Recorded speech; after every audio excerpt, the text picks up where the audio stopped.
வணக்கம் astro Arunji channel நேர்களே. நான் உங்கள் அன்பான சயின்டிபிக் வேதிக் அஸ்ட்ராலஜர் அஸ்ட்ரோ அருண்ஜி பேசுகிறேன்.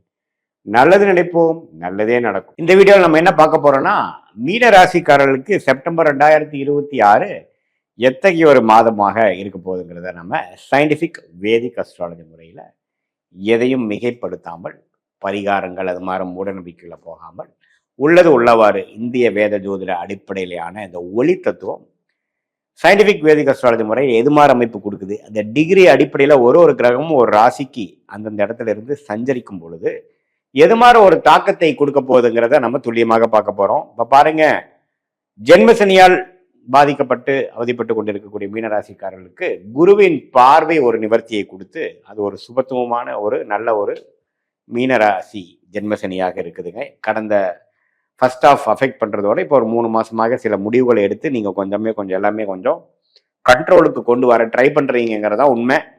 அந்த அமைப்பில் இப்போ உங்களுடைய ராஜோக அதிபதியாகிய செவ்வாயே பார்த்தீங்கன்னா 4ஆம் இடத்துல இருக்கிறவர் 5ஆம் இடத்துக்கு வந்து குருவோட சேர்றார், ராசி அதிபதியோடையே சேர்றார். ஸோ ரொம்ப நல்ல விஷயம். ஸோ மாதத்தின் செகண்ட் ஆஃப் வந்து ராஜோகாதிபதி செவ்வாய் ராசி அதிபதியோடையே சேருவது ரொம்ப நல்லது. ஸோ வாழ்க்கையில சில உத்வேகமான சில முடிவுகள், பாசிட்டிவான சில விஷயங்கள் எல்லாம் நடக்கக்கூடிய அமைப்புகள் மாதத்தின் செகண்ட் ஆஃப் நீங்கள் எதிர்பார்க்கலாம். அதே மாதிரி 6ஆம் இடத்துல புதன் சூரியன் இருந்து மாதத்தின் செகண்ட் ஆஃப்ல 7ஆம் இடத்துக்கு போவது அருமை. அதே மாதிரி சுக்கிரன் 8ஆம் இடத்திலே நீடித்திருக்கிறார். 8ஆம் இடத்துல நீடித்திருக்கும் பொழுது என்ன, கொஞ்சம் உடம்பு சம்பந்தப்பட்ட விஷயங்கள், தூக்கம் பிரச்சனைகள், சில பெண்கள் சம்பந்தப்பட்ட விஷயங்கள், ஷேர் மார்க்கெட் அது மாதிரி விஷயத்துல கொஞ்சம் கேர்ஃபுல்லா இருக்கணும். கொஞ்சம் யார் மூலமா வர வேண்டிய பணம் கொஞ்சம் நல்லா வர்ற மாதிரியும், கொஞ்சம் கூட்டு தொழில், இம்போர்ட் எக்ஸ்போர்ட், வெளிநாடு தொடர்புகள், வெளி மாநிலம் அதெல்லாம் கொஞ்சம் பாசிட்டிவாக வரக்கூடிய அமைப்புகள் இருக்கு. பெண்கள் விஷயத்தில் மட்டும் கொஞ்சம் கேர்ஃபுல்லாக இருக்கக்கூடிய அமைப்புகள் இருக்கு. ஏன்னா சுக்கிரன் 8ல் மறைந்திருக்கிறார், அதே சமயத்தில் செவ்வாயின் பார்வையும் பெறுகிறார். ஸோ மற்றபடி உடம்பு உபாதைகளை தவிர மற்ற பாசிட்டிவான சில விஷயங்கள்லாம் நிறைய நம்ம எதிர்பார்க்கலாம். அதே சமயத்தில் ராகு 12ஆம் இடத்திலும், கேது 6ஆம் இடத்திலும், சனி ராசிக்குள்ளேயும், குரு 5ஆம் இடத்திலும் இருக்கிறது எல்லாமே ஓரளவுக்கு பாசிட்டிவ் தான். ஸோ வெளி மாநிலம் வெளிநாடு போகணும்னு நினைக்கிறவங்களுக்கு ரொம்ப பாசிட்டிவான விஷயங்கள், சுப விரயங்கள், செலவுகள் அதிகமாக இருந்தாலும் வருமானங்களும் இருக்கும். அதே மாதிரி இந்த மாதத்தின் செகண்ட் ஆஃப் மாதிரியே சொன்ன மாதிரி கொஞ்சம் பாசிட்டிவான சில விஷயங்கள் பண்ணி வீடு, வண்டி, வாகனம், கடன் அடைத்தல், உடல்நல கோளாறுகளை செஞ்சுக்கிறது, சில முடிவெடுக்க முடியாத சில விஷயங்கள், சில கான்ட்ராக்ட், சில அசோசியேஷன்லாம் பாசிட்டிவாக வருவது, அது மாதிரி சில பாசிட்டிவான விஷயங்கள்லாம் நமக்கு உண்டு. ஸோ அந்த ஜென்மசனி என்னதான் ஒரு மாதிரியான ஒரு கெட்டான ஒரு சூழ்நிலை கொடுத்தாலும் இது மாதிரி சில சாதகமான கிரக பெயர்ச்சிகள் வந்து ஓரளவுக்கு மீனராசிக்காரர்கள் ஜென்மசனியை போராடி அதை எதிர்கொண்டு அதை சமாளிக்கிற அளவுக்கான வலுவையும் தீர்க்கமான விவேகத்தையும் கொடுக்கக்கூடிய அமைப்புகள் உண்டு. ஸோ அதனால மிகவும் தவறான ஒரு அமைப்புகள்லாம் இல்லை. போக போக ஜென்மசனி தாக்கங்கள்லாம் கொஞ்சம் கம்மியாயிட்டு தான் வரப்போகும். ஏன்னா குருவின் பார்வை அதிகமாகறனால. அதே மாதிரி இப்போ ராசி அதிபதியை உச்சம் பெற்றிருக்கிறதுனால ஓரளவுக்கு எல்லாத்தையும் சமாளிச்சுக்கலாம். என்ன ஒரு விஷயம்னா, தேவையில்லாத செலவுகள் அது மாதிரி விஷயங்கள் மட்டும் கொஞ்சம் கண்ட்ரோலில் வைங்க. அது மாதிரி இம்பார்ட்டண்டான நம்ம கிரிட்டிக்கலான நம்ம இன்வெஸ்ட்மெண்ட் ஓரியன்டான டெசிஷன்ஸ்லாம் நீங்கள் அடுத்த வருஷம் தான் பண்ணணும். ஜென்மசனி எப்போ பண்ணக்கூடாது. இது மாதிரி சில முக்கியமான விஷயங்கள்லாம் நான் வச்சுக்கணும். இது ஒரு பொதுவான பலனை தவிர உங்களுடைய பிறந்த தேதி, பிறந்த நேரம், புரிந்த உரை வைத்து வரக்கூடிய அந்த ஜென்ம ஜாதகத்தில் உங்களுடைய லக்னம் என்ன, நீங்க எந்த மாதிரி நட்சத்திரத்துல பிறந்தீங்க, நீங்க வந்து உத்திரட்டாதியா, ரேவதியா அல்லது பூரட்டாதியா, இப்போ உங்களுக்கு என்ன தசாபுக்திகள் போயிட்டு இருக்கிறதெல்லாம் சேர்த்து வைத்து பார்க்கும் பொழுது உண்மையே துல்லியமான பலன்கள் சயின்டிபிக் வேதிக் அஸ்ட்ராலஜி முறையில நம்மளால இனிமே பார்க்க முடியும். என்ன தசை போயிட்டு இருக்கு, தசநாதன் கோச்சாரத்தில் எப்படி இருக்கார், என்ன புக்தி போயிட்டு இருக்கு, புத்திநாதன் கோச்சாரத்தில் எப்படி இருக்கார், அதெல்லாம் சேர்த்து வைத்து பார்க்கும் பொழுது இப்போ நான் உங்களுக்கு கோச்சார பலன்களாக சாதகமான பலன்களை சொன்னேன்னா உண்மையே உங்களுக்கு தசாபுக்திகள் இன்னும் சிறப்பான தசாபுக்திகள் போகும்பொழுது இன்னுமே யோகமான பலன்களாகவும், கொஞ்சம் சாதகமற்ற உங்களுடைய லக்னத்துக்கு மிகவும் சாதாரணமான வரக்கூடாத திசை மாற போயிட்டு இருந்ததுன்னா கொஞ்சம் பாதகமான சில பலன்களும் எதிர்பார்க்கலாம். ஸோ உங்களுடைய ஜாதகத்தை வச்சு பார்க்கும்பொழுது தான் துல்லியமான பலன்கள் கொடுக்க முடியும்.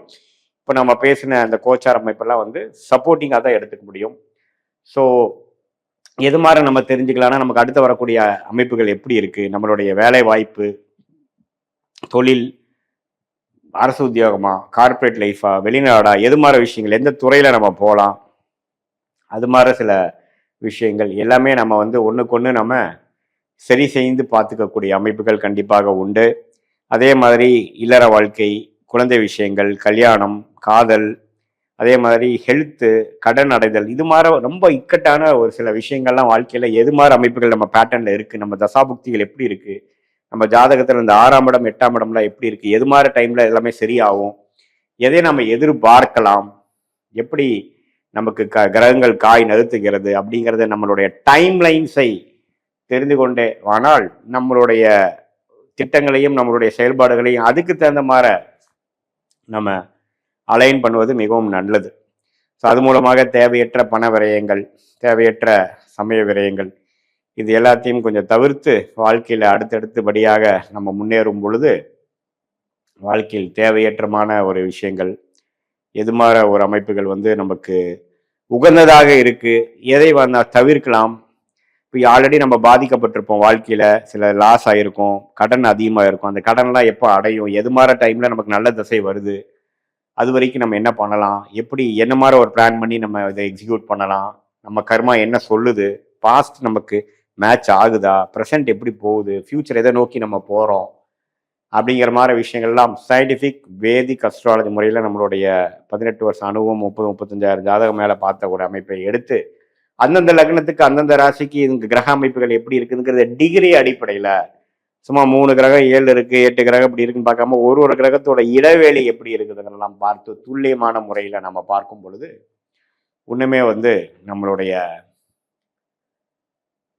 ப்ரிடிக்ஷன்ஸ்லாம் இன்னும் கொஞ்சம் அக்யூரேட்டாக எடுத்து அதுக்கு தகுந்த மாதிரி வாழ்க்கை முடிவுகளை நம்ம எடுக்கும் பொழுது தேவையற்ற பண விரயங்கள், தேவையற்ற சமய விரயங்கள், இது எல்லாத்தையும் தவிர்த்து நமக்கு என்ன பிராப்தம் இருக்குது, நமக்கு துறை என்ன மாதிரி துறை, நமக்கு எப்போ நம்ம மாறலாம், எப்போ நம்ம இன்வெஸ்ட் பண்ணலாம், எப்போ நம்ம பலன்கள் நல்லா இருக்கும் அப்படிங்கிற விஷயங்கள் தெரியும் பொழுது அதுக்கு தகுந்த மாதிரி நம்ம ப்ரெசென்ட் பாஸ்ட் எல்லாம் மேட்ச் பண்ணி பார்க்கும் பொழுது அப்படிதான் இருக்குது. அப்படிங்கும் பொழுது நம்ம திட்டங்களை தீட்டி ஷார்ப்பாக ஃப்யூச்சரில் சில தப்பான முடிவுகள் எடுத்து அது மூலமாக சில பாதிப்புகளை பெறாமல் கொஞ்சம் ரியாலிட்டியோட சிங்க் ஆகி நம்ம போகும் பொழுது வாழ்க்கையில் இன்னுமே நம்மளுடைய பிராப்தம் என்ன, நம்மளுடைய பொட்டன்ஷியல் என்னங்கிறதை தெரிந்து அதுவுக்கு நம்ம எவ்வளோ தூரம் மேக்சிமைஸ் பண்ண முடியும் அப்படிங்கிறதை நம்ம ஃபாலோ பண்ணும் பொழுது சயின்டிஃபிக் வேதிக் அஸ்ட்ராலஜி முறையில் நல்ல ஒரு கிளாரிட்டி பெற்று அதுக்கு தகுந்த மாதிரி ஒரு வாழ்க்கை பலன்கள், வாழ்க்கை அமைப்புகளை, அது கல்யாணமாக இருந்தாலும் சரி, வேலையாக இருந்தாலும் சரி, தொழிலாக இருந்தாலும் சரி, நம்மளுடைய எதிர்கால முடிவுகளாக இருந்தாலும் சரி,